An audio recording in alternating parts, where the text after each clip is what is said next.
Welcome to Foundations of Public Health. The book that we're using is Introduction to Public Health by Mary Jane Schneider. While we will use most of this book, we will not use all of the book. Let's go to the highlights of the chapter, which includes a definition of what is public health. C.E.A. Winslow, an early scientist from the 1920s, gave us a definition of public health that's still valid today. It's mixed into the Institute of Medicine. IOM stands for Institute of Medicine. The future of public health says it's refocused its attention on public health and a revitalization of the field. It's very important, as we have seen with multiple epidemics and pandemics. The mission of public health is a fulfillment of society's interest in assuming the conditions in which people can be healthy, right? The substance of this is an organized community effort aimed at the prevention of disease and promotion of health. Notice that we're looking at this from prevention and promotion of health, not treatment. Treatment area is usually found within the medical community. The core function of the public health area, we assess what is going on. We participate in policy development to keep populations safe, and then we assure that these policies are enforced, and we gather data to look at health outcomes. If we look at another slide here, public health versus medical care, they are different, even though medical care does participate in public health. In medicine, the patient is the individual. The individual is treated. Generally, in medical care, the community is not treated. There's more of a blending with public health and medicine. Many doctors and nurses have additional degrees in public health, but that is not the norm in most areas. In public health, the patient is the community. So the public health professionals are interested in what is happening to the community. Public health diagnoses the health of the community overall, not just one person, using the sciences found within public health. Public health is the treatment of a community, and it involves policies and interventions. If you find out there are pollutants in the water and it's causing, say, kidney disease, you need to test the water. You need to see who's living in that area. You need to find out how sick these people are. Then you need to intervene with the politicians, with the mayors, to come up with policies that would prevent industries from putting pollutants into the water. So you need policies and you need interventions. Now, the goal of medicine is to cure, but the goal of public health is to prevent disease and disability. Less than 3% of the nation's total health spending is devoted to public health, and that is a big problem. How else can we keep our community safe if no one is paying attention to the community as a whole? Now, the life expectancy of Americans has increased by 30 years over this 21st century, but only 5 of the 30 years are attributed to modern medicine. The rest is the health of the environment, the kind of food you eat, the kind of lifestyle you live. If we look at public health as science and politics, they impact both. So science, we understand what threatens the health of a person, of a community. In science, we determine what interventions might work. In science, we evaluate whether those interventions have worked, right? But in politics is how we as a society make decisions about what policies to implement. So remember those that toxic waste that was just dumped into, say, a river that was making people sick with, I'll say, kidney disease? So you need the politicians to come up with policies to prevent that from happening. Politics is part both of policy development. They need to be developed. And then there's an assurance that functions that policy is for the betterment of public health. Now, the community pays for public health initiatives through the taxes within that community that are paid. Local taxes, state taxes. Now, the different disciplines of public health include epidemiology, which is the study of disease disbursement, who gets what disease, at what age, what are your outcomes. Epidemiology, right? Statistics. Statistics is the mathematical assessment of those outcomes. Biomedical sciences is generally centered on medical care.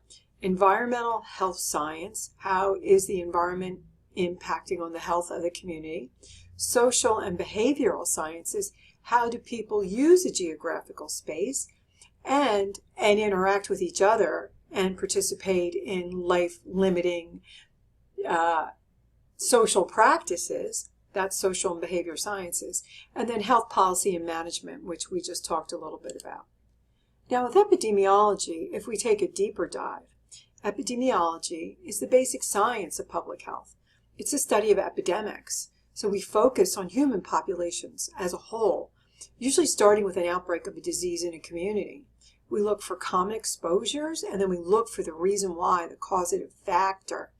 Epidemiology deciphers the causes of a new disease. Why, what happened? Where did COVID come from, for instance? And prevents the spread of old, well-understood diseases. Epidemiologists are the mainstays of local public health departments. There's a term that's used in public health, shoe leather epidemiology, which means field work. You're on the ground, you're talking to people, you're seeing how they live. You're trying to come up with clues as to why people are getting sick in such large numbers. Look at statistics, it's a part of math. Governments collect health data on a population. These numbers are diagnostic tools for the health of a community. The science of statistics is used to calculate risk and benefits. Statistical analysis is an integral part of any epidemiological study seeking the cause of a disease. And statistical analysis is an integral part of any clinical study testing the effectiveness of a new drug. Look, public health goes back and forth with medicine. For instance, if you come into a hospital, you have a diagnosis. That diagnosis is coded. It goes into a computer. And then later on, when patients are discharged from a hospital or a clinic, we look at that diagnosis, and then it's mapped out over a geographical area, such as a zip code. That's epidemiology. That's one way of looking to see how many people in a community are stricken with a type of disease within a certain zip code area. Biomedical science. A major portion of disease is caused by microorganisms, such as bacteria, viruses. There are others.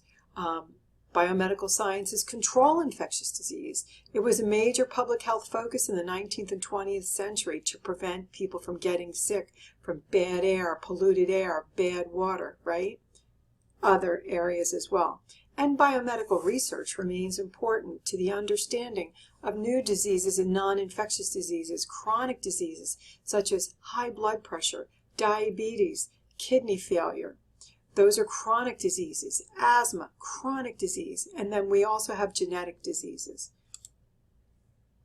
Now, if we look at the environment, there is a classic component of public health. Much of the public health improvement in the United States in the 20th century was improved environmental health, clean water, clean air, decrease in noise pollution, right? Health is affected by exposure to environmental factors, air quality, water quality, solid and hazardous waste. Where are the dumps? Where is toxic waste dumped at? Is it polluting the water?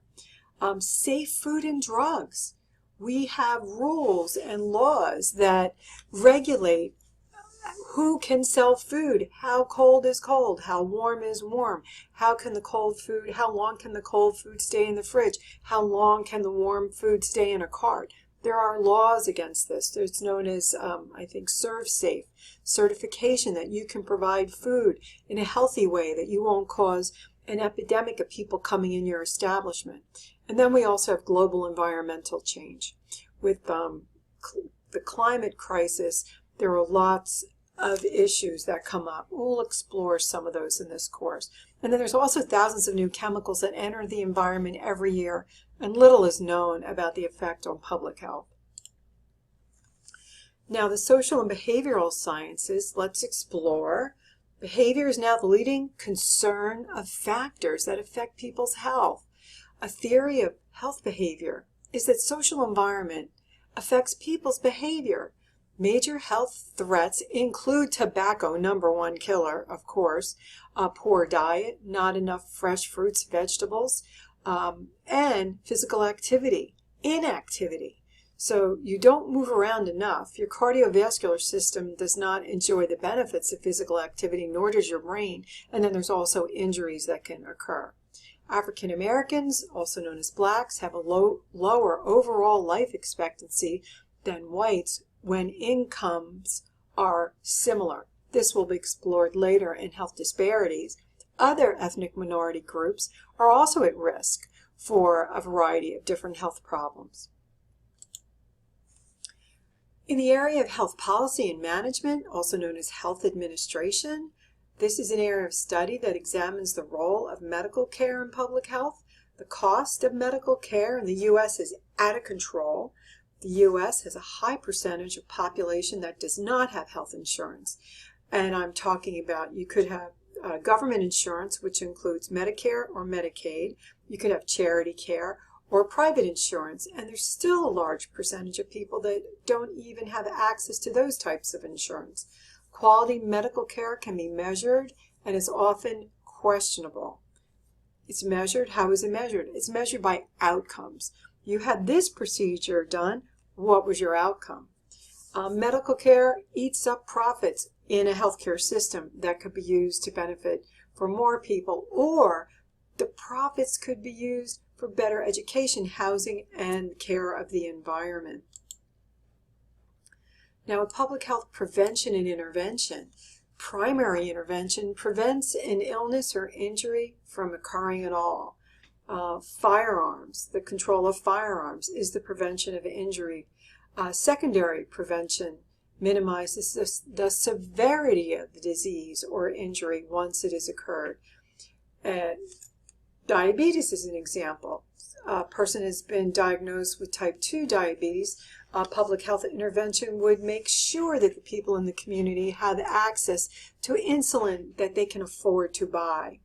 Tertiary, this is like a third level prevention, minimizes disability by providing medical care and rehabilitation services. So what if you've had diabetes for a long time, it wasn't taken care of, now you've had a perfusion problem, you've lost a limb, now you need rehabilitation services. Public health will identify the people suffering from severe damage from diabetes and provide late-stage care to those individuals, which would go under tertiary care, third level. Now, with the public health approach, first you define the health problem, you identify the risk factors with that problem, you develop and test a community-level intervention to control or prevent the cause of the problem. You will also implement interventions to improve the health of the population, and then you will monitor and assess those interventions to see if they were effective.